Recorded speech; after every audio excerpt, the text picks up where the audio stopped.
కాలభైరవుని దర్శనం చేసుకున్న తర్వాత అదే గేట్ నుంచి అలా వెనక్కి వచ్చి దానికి ఆపోజిట్ రోడ్లో నుంచి నడుస్తూ ముందుకు వెళ్ళాలి. అలా కొంచెం ఎక్కువ కాదు, ఒక 100 మీటర్లు ముందుకు వెళ్తే మృత్యుంజయ టెంపుల్ వస్తుంది అనమాట. కొంచెం కొంచెం ముందుకు వెళ్ళాలి.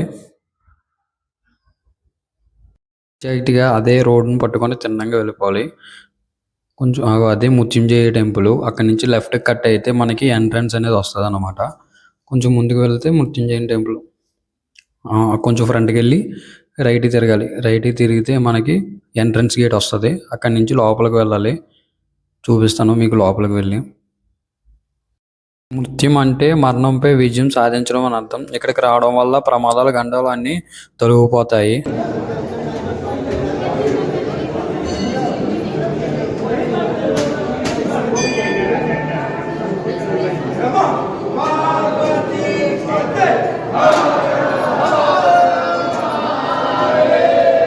అదే టెంపుల్ అన్నమాట. అక్కడ నుంచి బయటకు వచ్చిన తర్వాత మనకి ధన్వంతరి కూప్ అని ఉంటుంది.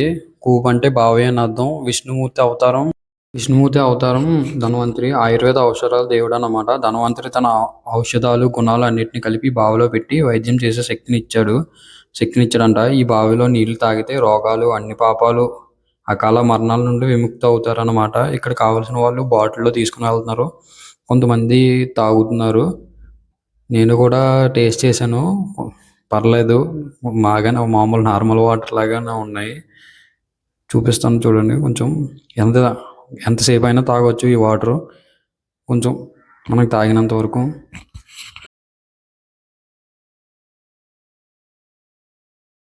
పదండి, భావించి చూద్దాం ఏముంది అందులో. అలాగే ఉంది, ఏమీ లేవు అందులో. ఫోన్ వల్ల క్లారిటీగా తీయడానికి అవ్వలేదు. పర్లేదు, కొంచెం బెటర్.